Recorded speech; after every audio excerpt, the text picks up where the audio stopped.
Ada lagi? Sudah cukup ya? Udah banyak itu.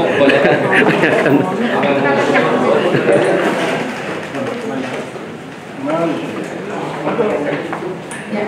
Baik Bapak Ibu, mari kita masuk ke acara inti, yaitu diskusi tentang standar norma dan pengaturan tentang bisnis dan HAM. Saya akan memperkenalkan moderator kita pada siang hari ini. Ada Mas Ono Haryono, analis kebijakan pemasaran. Sesi saya persilakan ke Mas Ono, silakan. Baik, terima kasih Ibu Kania. Yang saya hormati Pak Prabianto Muktiwibowo selaku Komisioner Mediasi, yang saya hormati Pak Saulin Presidian selaku Komisioner Penelitian Pengkajian, yang saya hormati Bapak Gatot dari Pak Biro HK, yang saya hormati Ibu Imelda Pak Biro Penegakan HAM, yang saya hormati Bapak Ibu dari Kementerian Lembaga, yang saya hormati Bapak Ibu dari private sector. Tadi saya lihat ada dari BK Cooper, ada dari Medco, ada Asosiasi Rumah Sakit. Ya, terima kasih atas perkenannya hadir pada sosialisasi SNP Bisnis dan HAM pada siang hari ini. Dan yang saya hormati juga tentunya teman-teman pegiat HAM, teman-teman CSO, dan juga peserta dari internal Komnas. Dan kita perlu berikan aplaus khusus kepada dua orang narasumber kita. Pertama Pak Wahyu Agiman, yang juga membidangi lahirnya SNP ini. Yang kedua Mas Askar Ahsinin. Mas Wahyu ini dari BHX Center, Business Management Center, dan Mas Askar adalah peneliti di ELSAM. Sebenarnya ada 3 penulis Bapak Ibu. Yang satu lagi adalah Dr. Patricia Wigati dari Joko Sutomo Research Institute Fakultas Hukum Universitas Indonesia. Ketika kami mengundang, beliau kebetulan ada jadwal lain, tapi beruntung kita masih ada 2 orang yang juga membidangi lahirnya SNP ini. Saya undang dengan hormat Pak Wahyu Agiman dan juga Mas Askar Ahsinin. Silakan.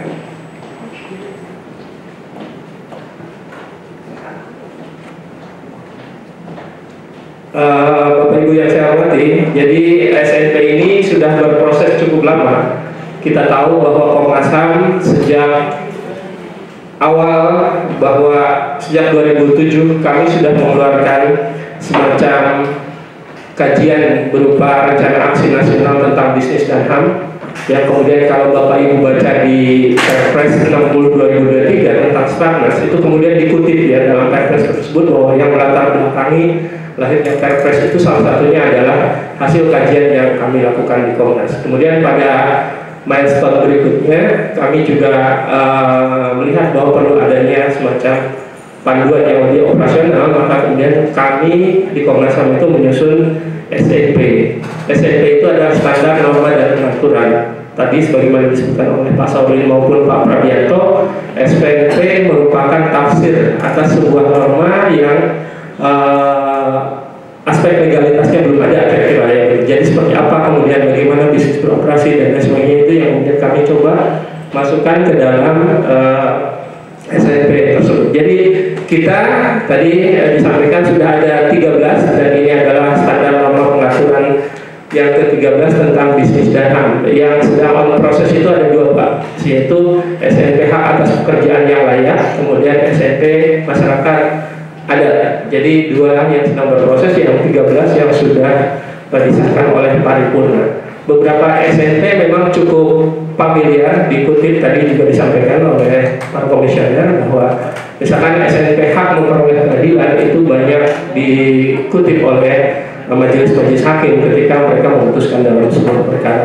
Nah, hari ini kita mensosialisasikan SNP norma bisnis dan HAM. Sudah ada Mas Wahyu Agiman dan juga Mas Askar Ahsinin. Sekali lagi kami mohon maaf, bukan panelsmen gitu ya, tanpa menghormati Bapak Ibu. Jadi sebenarnya kami undang satu lagi Bu Patricia Wigati gitu ya, karena kalau kami di Komnas HAM itu harus selalu ada perwakilan perempuan. Jadi mohon maaf kali ini kami tidak tepat waktunya ketika kami mengundang Ibu Rini. Jadi terpaksa yang di depan ini laki-laki semua, tapi mudah-mudahan ini tidak mengurangi makna sosialisasi kita pada siang hari ini. Saya langsung mungkin ke Pak Wahyu atau Mas Azkar yang akan memaparan, silakan Mas Azkar.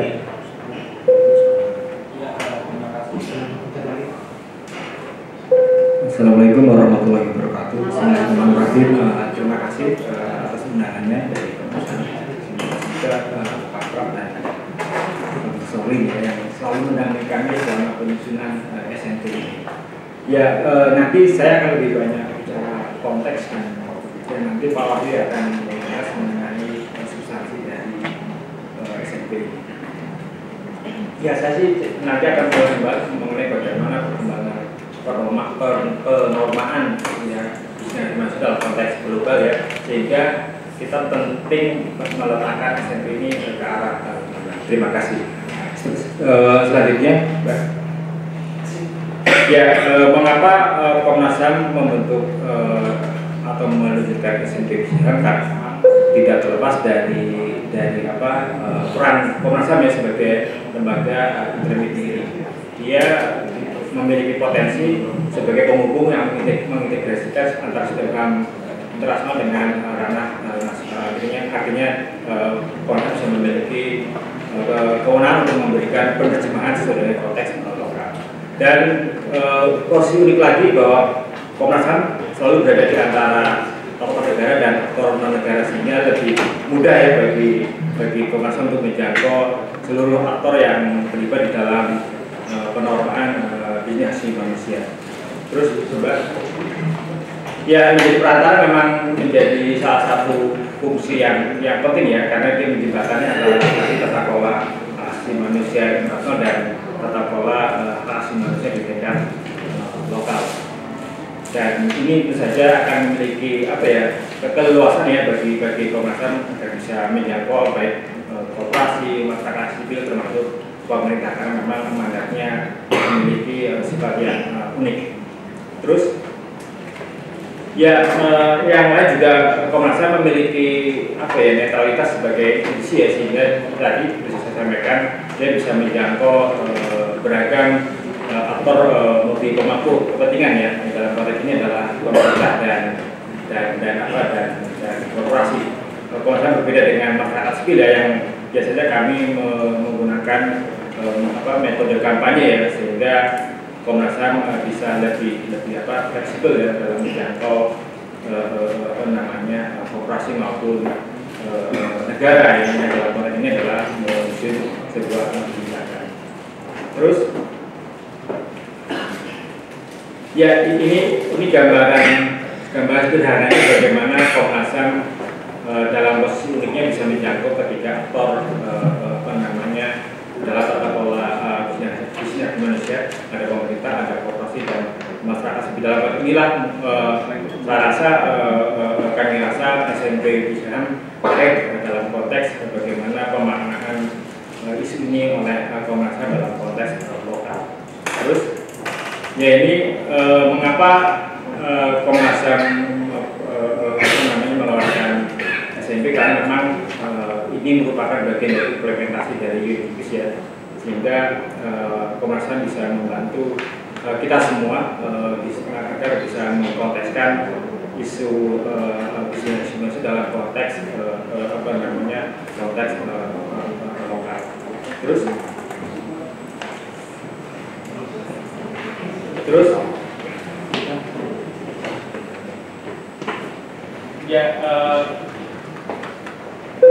ya mengapa Komnas HAM mengeluarkan SNP ini, karena memang ada deklarasi yang di sana memberikan sejumlah contoh aktivitas yang bisa dilakukan oleh institusi nasional ya, termasuk Komnas HAM.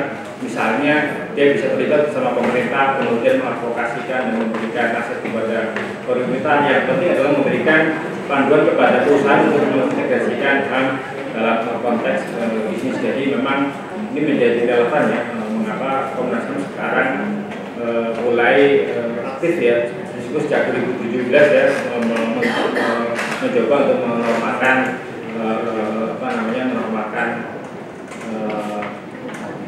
bisnis aksi manusia.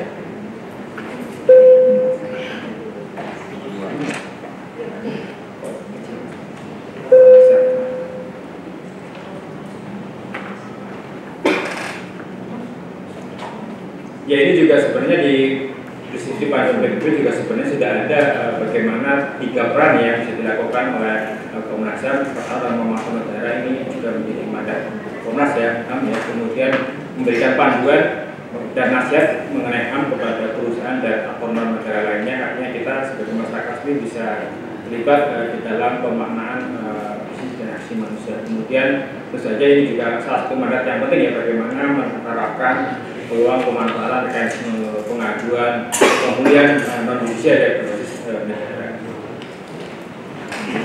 Ini juga sebenarnya sama, ini beberapa ahli yang memberikan beberapa aktivitas yang bisa dilakukan oleh Komnas HAM ya. Telah ini tentu saja memberikan nasihat, panduan dan bantuan untuk presiden dan korban. Artinya ini menyangkut pilar 2 dan pilar 3. Ya ini ada beberapa perkembangan ya, bagaimana memanai 3 pilar prinsip panduan PBB.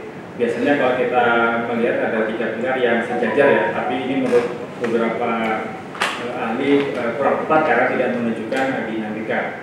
Oleh karena itu ada upaya untuk memberikan pemaknaan baru bagaimana ketiga pilar ini saling berinteraksi satu sama lain dan menunjukkan dinamika antar pilar yang ada. Ya, ini gambaran usulan dari beberapa praktisi ya, bagaimana sebaiknya menggambarkan 3 pilar prinsip panduan PBB. Jadi berupa piramida ya, sehingga akan terlihat interaksi antar pilar perlindungan, penghormatan dan pemulihan. Dalam konteks ini saya menempatkan SNPB HAM ya, saya sebaiknya juga bisa mendorong interaksi yang dinamis antara ketiga pilar tersebut.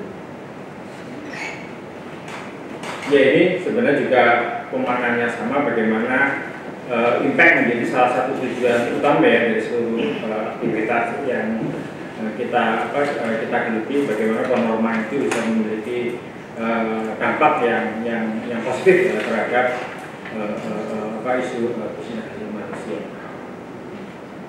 Tentu saja setiap titik tekan akan menjadi sebuah peluang ya yang seharusnya dimaknai oleh setiap aktor untuk memberikan dampak yang positif terhadap perkembangan isu hak manusia.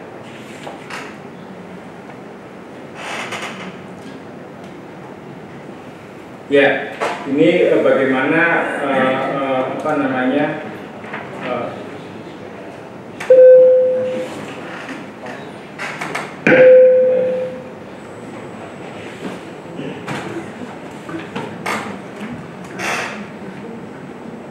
ya, ini bagaimana kita bisa meletakkan perkembangan isu bisnis aksi manusia, khususnya akuntabilitas koperasi. Di sini ada isu ESG ya, yang saat ini juga menjadi salah satu prasyarat yang seringkali dinyatakan ketika investasi akan berlangsung di dalam suatu negara. Kemudian ada tren regulasi global tadi sudah disampaikan oleh Pak Prabianto, di mana di negara-negara Eropa ya dan mulai mewajibkan uji tuntas aksi manusia sebagai mandatori. Kemudian ada keterlibatan bisnis dengan masyarakat juga menjadi salah satu isu yang penting ya, karena memang ada banyak sekali aktivitas bisnis di dalam wilayah dimanapun, tidak hanya di Indonesia ya, tapi juga di banyak negara. Kemudian perkembangan standar soft law dan hard law juga semakin dinamis ya. Ada perjumpaan antara standar soft law dan hard law yang saat ini juga akan memperkaya ekosistem dari norma bisnis aksi manusia. Kemudian ada gugatan yang banyak juga dilakukan oleh masyarakat terhadap korporasi, baik melalui mekanisme judicial dan non judicial yang saat ini juga berkembang relatif maju di beberapa negara. Ya, ini saya mencoba melihat beberapa isu terakhir misalnya di tahun 2024 ini menurut IARB.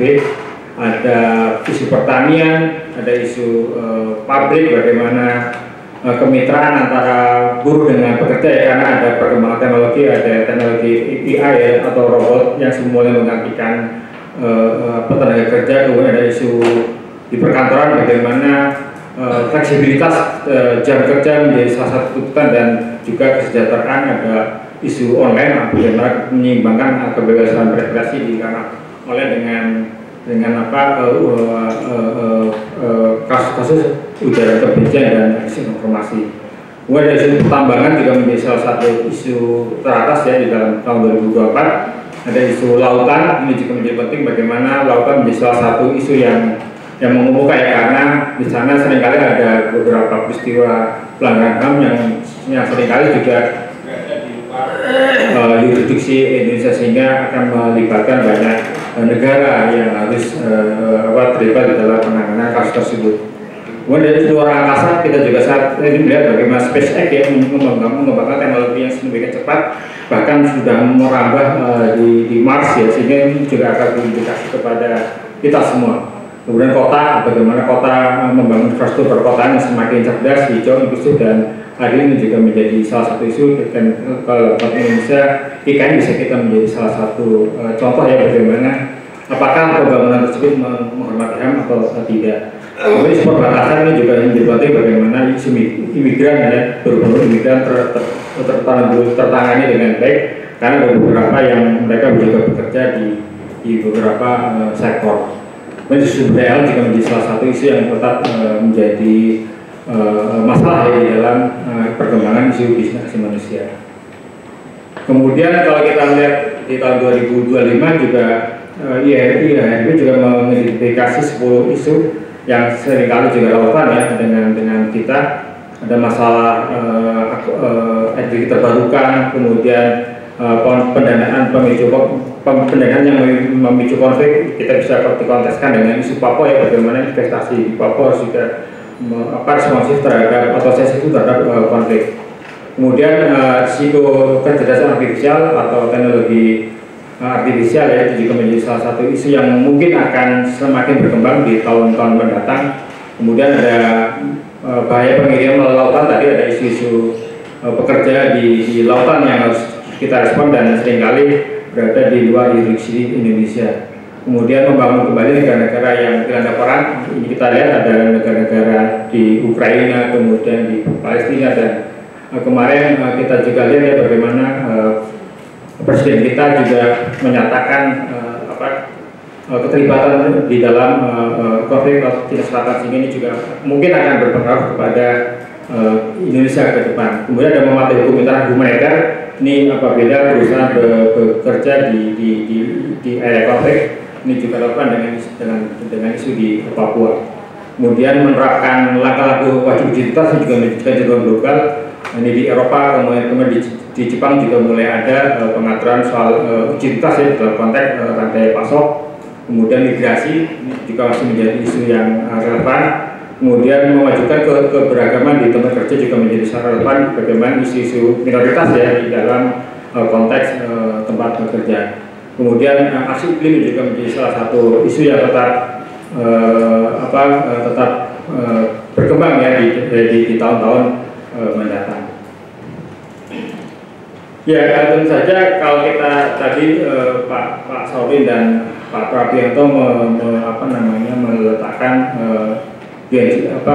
SNB ini sebagai instrumen soft law, kami juga sepakat karena memang ini sebagai aktivitas ya di dalam tata kelola, tidak terbatas pada tindakan hukum, tetapi juga ada proses-proses yang namanya soft law, karena lebih mengutamakan kesukaraan daripada kewajiban.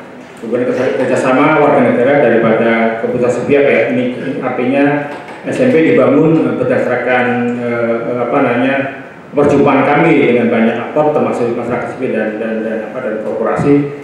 Kemudian mengkoordinasikan banyak aktor, karena memang banyak aktor terlibat di dalam pemanaan isu visi dan hak asasi manusia, sehingga tidaklah hierarkis di dalam penormaan visi dan hak asasi manusia.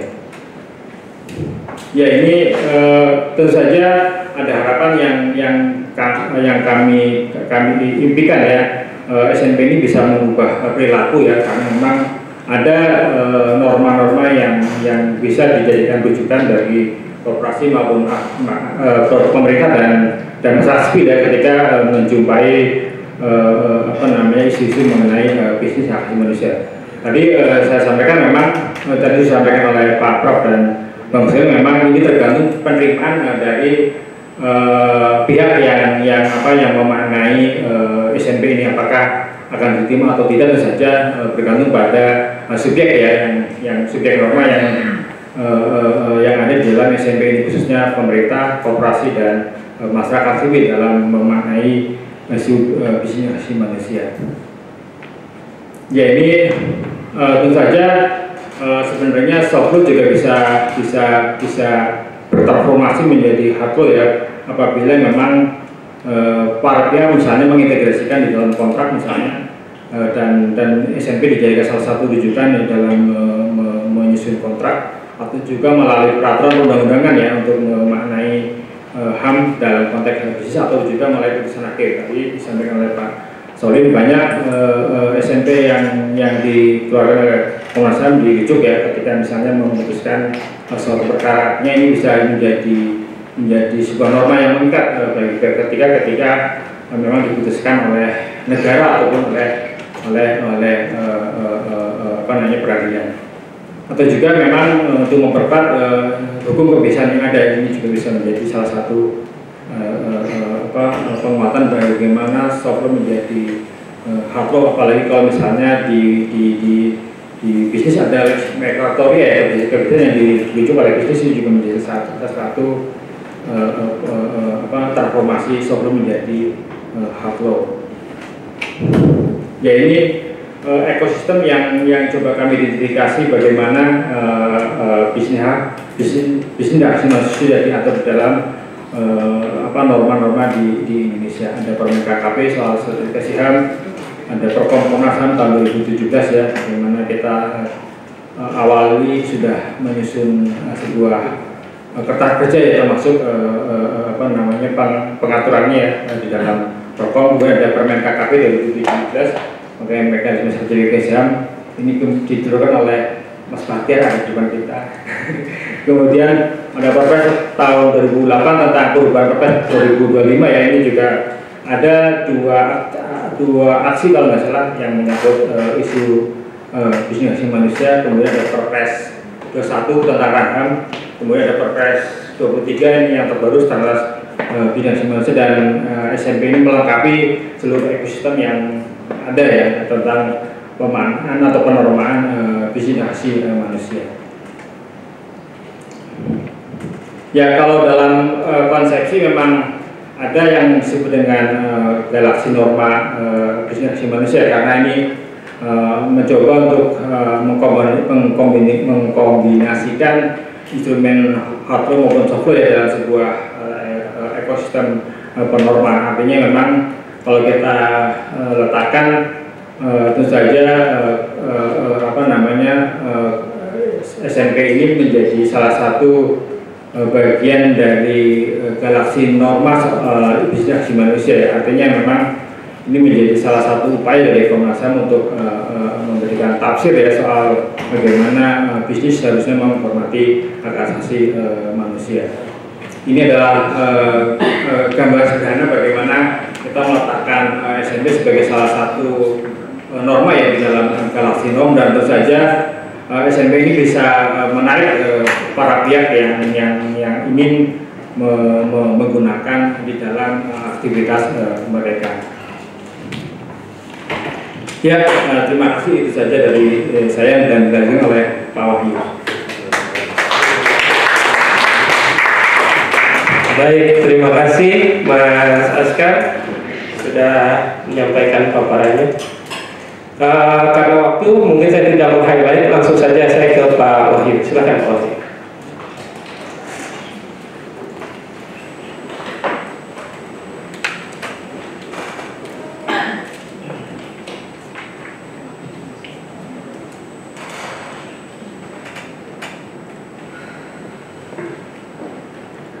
Ya, baik, terima kasih Mas Beno. Assalamualaikum warahmatullahi wabarakatuh. Selamat siang, salam sejahtera bagi kita semua. Sebelumnya saya ucapkan terima kasih bagi Bapak Ibu dan rekan-rekan yang sudah hadir di sini, khususnya pimpinan Komnas HAM, Pak Fabianto yang juga sudah memberikan kesempatan kepada kami untuk menyampaikan pokok-pokok pikiran mengenai SNP, mengenai hak asasi manusia. Satu proses yang dilakukan pada tahun 2023 tanggal 2023 sampai dengan akhir 2023, kemudian juga disahkan oleh Komnas di tahun yang sama, sehingga diskusi kita hari ini bisa terlaksana dan mudah-mudahan bisa memberikan inspirasi bagi Bapak Ibu dan rekan-rekan khususnya untuk lebih memahami bagaimana konteks dan substansi mengenai SNP hak asasi manusia ini.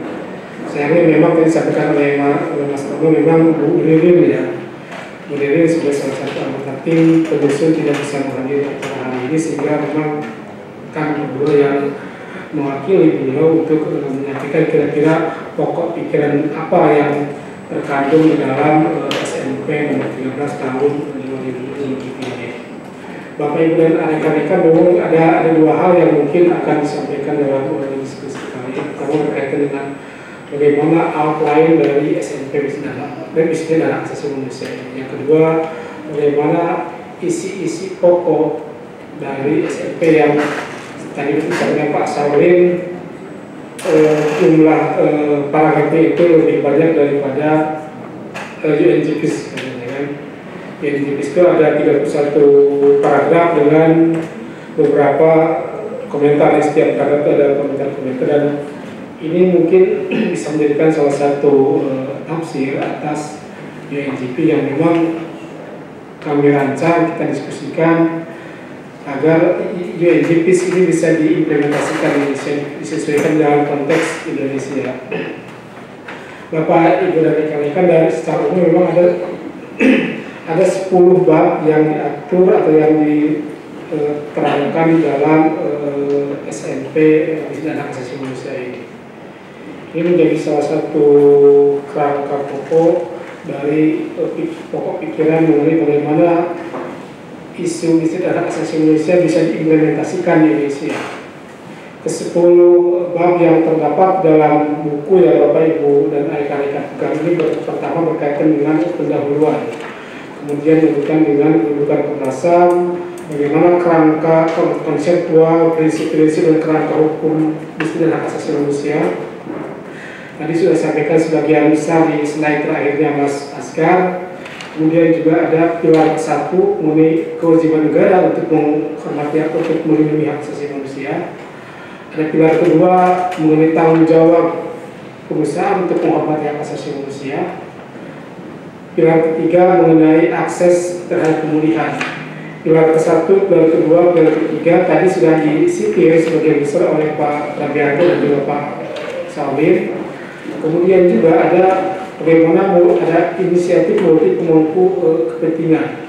Ada satu forum yang mempertemukan semua pihak untuk bertemu dan berdiskusi, mendiskusikan, membahas mengenai praktek-praktek terbaik dalam operasional bisnis di Indonesia.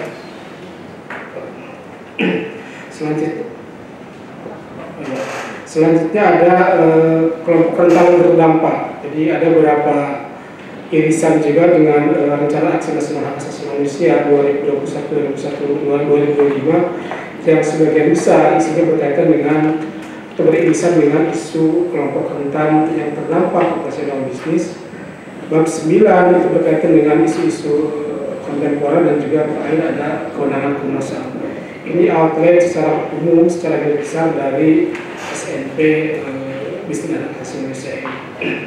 Selanjutnya berkaitan dengan pendahuluan, memang kami mendiskusikan sedikit atau membahas sedikit mengenai bagaimana perkembangan bisnis dan hak asasi manusia di Indonesia. Kami melihat bagaimana tren yang terjadi di Indonesia tidak ujuk-ujuk sampai pada tahun 2023 ketika SNP ini susun, tapi evolusinya sudah sangat lama berkembang, sehingga kemudian memunculkan satu pemikiran atau urgensi kenapa Indonesia atau Komnas HAM mendorong pentingnya disusun SNP mengenai bisnis dan hak asasi manusia ini. Kemudian juga tadi sudah disampaikan sedikit mengenai bagaimana ada relasi yang erat antara pelaku usaha dan hak asasi manusia.